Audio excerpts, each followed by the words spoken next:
Hi, this video is a professional development session called Using English on Campus. In this session, we'll look at something called language immersion. We'll look at the guidelines for using English on campus, and we will look at grading your language. So first, let's look at language immersion.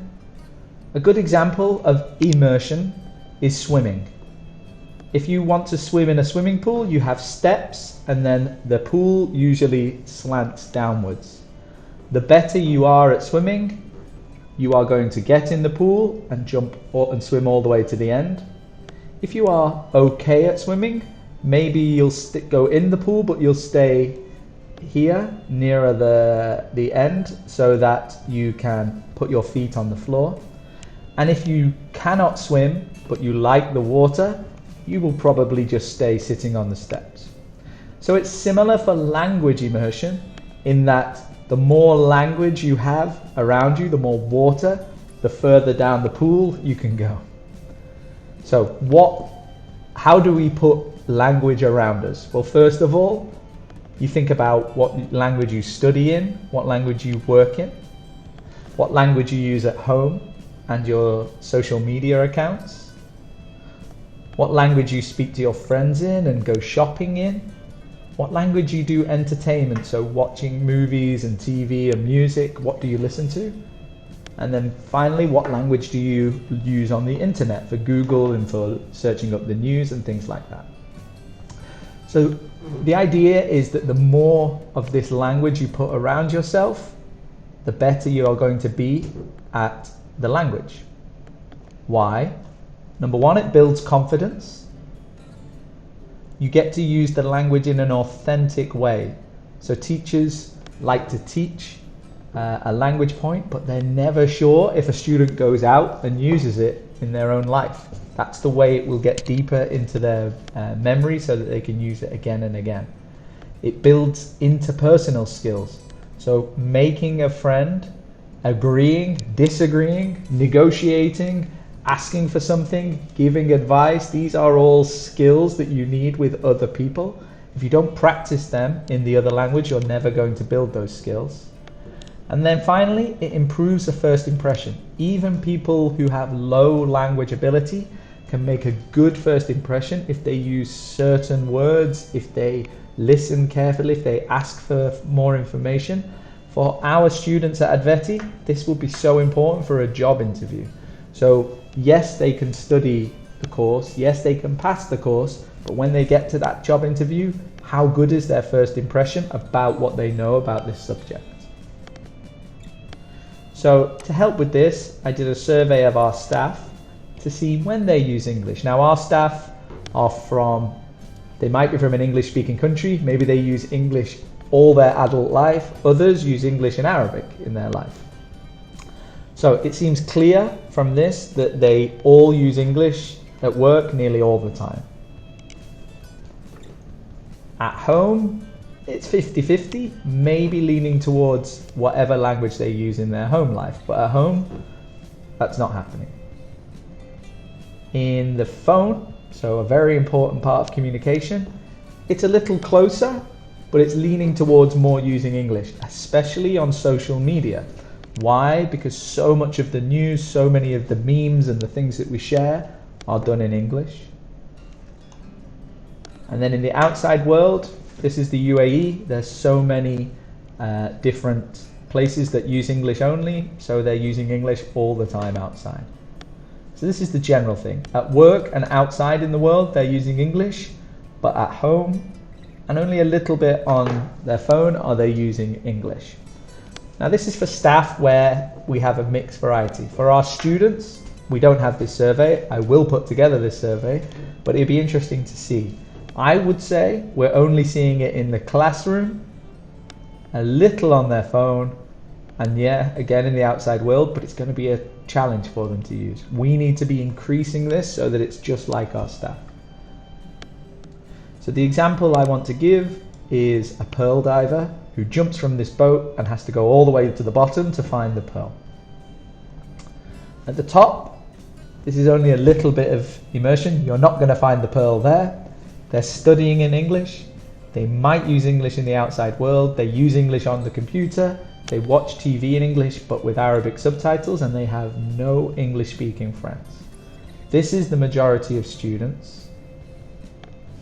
And what we want is for them to get a bit further down into the sea, where they're using English through the whole day. They're normally using it outside in the world. They're using it with confidence. They change their language settings on their phone to English. Many students show their computers to me and it's still in Arabic. They watch TV in English with English subtitles, and they might have some English speaking friends. Full language immersion is this: live in an English speaking country, have zero contact with Arabic speakers, remove Arabic from phone and computer, watch TV in English, no subtitles, and everyone they know is English speaking. This is great for learning a language, but it's not going to happen, and I don't think we want this to happen. I remember a person I did an exam with the other day, and she was a little older, and she told a sad story that one reason she wants to improve her English is because her daughters only speak English at home, and she doesn't understand all their jokes, and she felt a bit detached from them.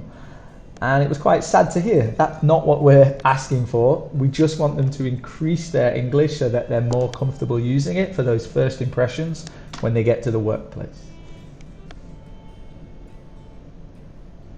So, who should be using English?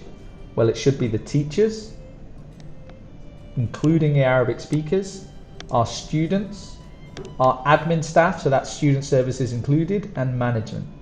When we don't use English, visitors, with parents, or with new students. We don't want to push away new students by forcing them to use English straight away. When you should be using English, you should be using it in the classroom. Pretty sure that happens. But also in email and WhatsApp and phone calls. This is usually on your personal device, and some people think, no, this is personal, but you know these students through professional means, so you need to keep it in English there. Meetings should be in English, face-to-face conversations should be in English, and work placement should still be done in English. There are some times though when maybe English is not helpful. For example, if there's a complaint or a problem, they might need to use Arabic to explain exactly what their problem is. Essential student information, so how to join Blackboard, how to get into the online courses, things like this. You might need to put English with the Arabic so that the essential point is clear and understood, but you need the English too. And of course, if it's only in Arabic, the course, then yeah, you need to speak in Arabic. How do we encourage more English on campus? So this is what we need to do now so that we're getting more. We could just say, everyone speak English, this is our rule, but I don't think that's a very nice way to treat people. Think about the language immersion again, going down for that pearl. Our students are here for 2 years, maybe 3 if they do foundation. So think about how comfortable it's going to be. If you learn to dive to the bottom of the sea, you don't just go down. You need to learn to breathe at the different levels. So the same thing for this language immersion. Get them comfortable in foundation with using English more and more. In their first term of diploma, maybe they need to be stepping out of the Arabic only thing a lot more. But by their second and final term here in diploma, they should only be using English every single day. Because the second they leave ADVETI and go to the workplace, they're only going to be asked to use English in so many circumstances. They're going to be faced with people that aren't familiar with talking to them, so they need to know that it's going to be difficult, so they've got to be trying harder to use English only. What can you do? As an Arabic speaker, you need to be using English more, if that's the case. In the office, in the corridor, in meetings, when you speak to students, you need to try to use English more. If it's a private conversation between you, that's not a problem. We're not forcing English everywhere, but it's fine. If a student starts to speak to you in Arabic and you're an Arabic speaker, just say, can you try English, please? Some of them have a shusma issue when they say, I am absent because shusma, and they don't know the reason why. That's fine. Get them to say it in Arabic, and then give them the English back at them. Say it's surgery or it's appointment. So give them that word back.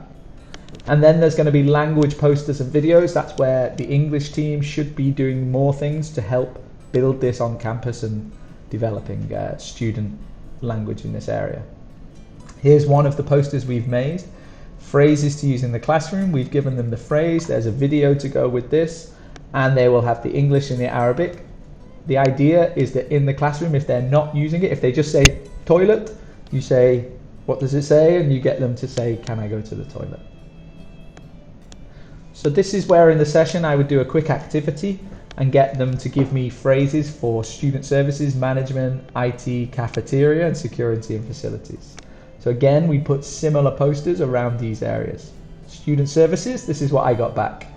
How can I check my attendance? Why did I get NC on my course? Can I leave early? When and where is the work placement?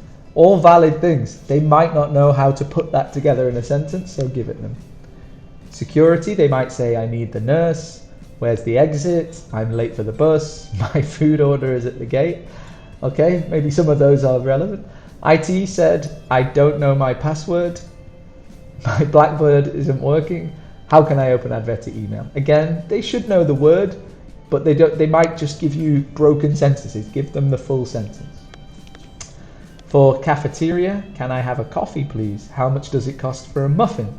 Can I pay by credit card? Don't add any sugar. Yeah, they need to be building this. Most of the people in the cafe won't be speaking Arabic, so it would help. And the management office, I have a warning. Can you help me with my attendance? Do you accept sick leave? There's common things here. We need a trip and I want to postpone my exams. Yeah, all relevant things. So again, I'll make posters that go similarly for these areas. And the idea is that you would use these to build their language when you're talking to them. Now, the previous section was focusing on the Arabic speakers on the campus and the students, but there's also an issue to consider for the English speakers. Now, the English speakers is not just the people from the English-speaking countries, but also the near-native English speakers or the people who use English very competently in their work life. Our staff should have an English level of B2 C1 level to be able to work here. So your English is a higher level than the learners. So you need to consider how your English is taken in by the students. Now, there's a few people in English language teaching research who believe that you should never adjust your language for the learner or for the listener. Now, there are good reasons for that, but I feel that we're not in a situation here where there's full language immersion. We are in their country. Very few of the expats come here and learn Arabic to a conversational level. So you need to do a few things to consider how well are you understood by the person listening. Here is a video to try and show what I'm trying to say here. Kella, here are Razy Donlays. Mildis Timloop and Mezerchop? Pel, we Moser to Michincam, but the man Norfert Probels any Sandfell, how like, in order to previve the Taffley Karsh, Repislan explain a Carmery, or Leon making him on Bully, tut, Matin does not Leneral. You need to bathe your literally dog water, you need to lat for Merdation, Wick, and Tager. I'll teach the Leech down amatingly. Man, dear. Okay, so the idea of that video is that the guy says absolutely nothing in English, but it sounds English. He's speaking fast, the intonation is all there, it's just that the actual words he says, possibly except for dog water, mean nothing. And if you are not grading your own English, this is what your students might be hearing because you're not considering what kind of learner you have. Our learners are B1, we call them. This is a grade of language learning, we call it B1. They can understand the main points of clear text on familiar topics. They can manage most situations in a place where English is used. They can produce simple, organized texts about familiar topics, They can describe experiences, events, wishes, explain opinions and plans. So this is good. They have a good language ability. They can do main things in most situations, but it's all about familiar topics, areas that are familiar with them, things that they see every day. The issue for our learners is that if you're teaching them engineering, maths, EHS, business, these are unfamiliar. Hopefully they'll become familiar, but unfamiliar at the start. So you need to be thinking, how am I going to build that with them? How am I going to get more from them? First, you should be using simple English words. You should be using shorter sentences or leave gaps so that the person can understand what you're trying to say and make sense of it. Speak slowly, speak clearly. My accent is English, but I'm from a city called Manchester and it has quite a strong accent. If you speak to people in my family, you might not understand them in the same way that you hear from me because they don't consider how their accent is. They don't need to, they live there. But if they came here, they might struggle to get everyone to understand what they're asking for because they don't consider how their accent goes across. I've lived outside the country for 25 years, so my accent is significantly different to what it was when it grew up. And check your message is understood. This needs another PD into stuff called ICQs and CCQs, but maybe just check at the end of when you're speaking to say, did you understand me? What did I say? Can you tell that person what I was talking about? To make sure what you did was understood. So, in essence, don't use long words. Don't use unnecessary words. Don't use idiomatic expressions. This is local language, familiar language, slang language. And don't use formal English as well. Many of our staff will have worked in universities before. They'll have studied in universities using English. So formal English is pushed. This is not a university. We don't need to force formal English. It might come with other things, but we don't need to use it, especially in meetings and requests and things like that. So here's an example from a manager. Listen, at the end of the day, you are ultimately responsible for your own progression at this institute. Little activity, I want you to rephrase this sentence so it's more understandable to the listener. But even my instruction here is not helpful. It's too long, it's got words that might not be clear, so just make it easy. Make the sentence easy to understand. It's the same, it's just a bit easier. So this is where I would get this. You are in charge of your success here. You might get you need to improve your grades, something like this. So the activity would set up these three sentences in different areas. And you might hear these from certain people, and you need to think of an easy way to say it. So here was the examples I got. It's a piece of cake. Just look up your absence stats via the banner link on your learning management system. So you could just say, it's easy, check self-service. 5 words to say the same thing. In engineering, what on earth have you got on? This is not adequate safety gear for a lab. You could just say, wear PPE. 2 words. And in IT, there's an issue with the cookies on your browser. It's just a matter of clearing your cache. Or open the internet, clear history. 5-6 words. Okay, so the idea is that you're considering what language you do. It takes time. You might need to take a step back and repeat something so that it comes clear. You might need to tell them the word when you say it. You might need to write it down, but you need to be considering your own English when you're talking to students. Now finally, we're going to look at some challenges that this process might have with students. Maybe the student refuses to use English. In this circumstance, just encourage them, say please try, even if you're Arabic. Tell them it's important for their future and that this is what we do on campus. This is our rules for campus.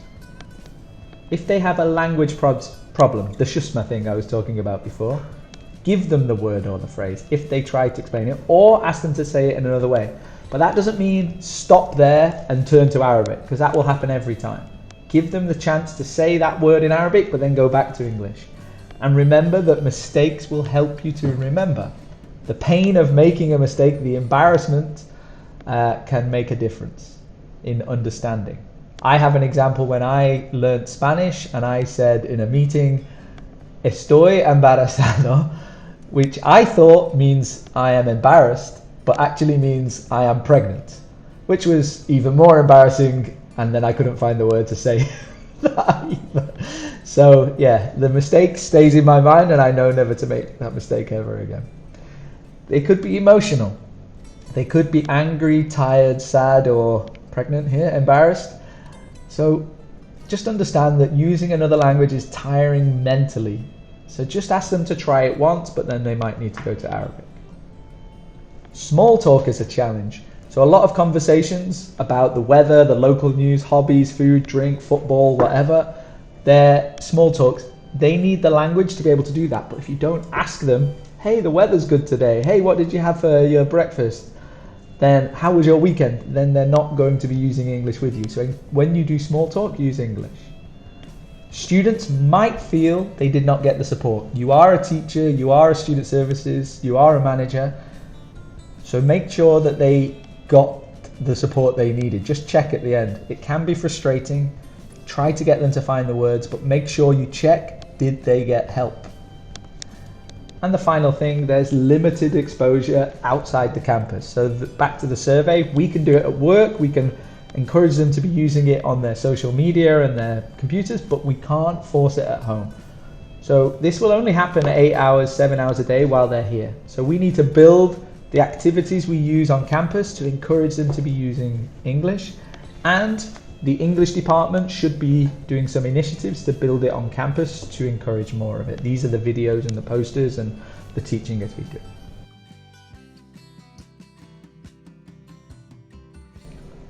Okay, thank you. That is the professional development session for using English on campus.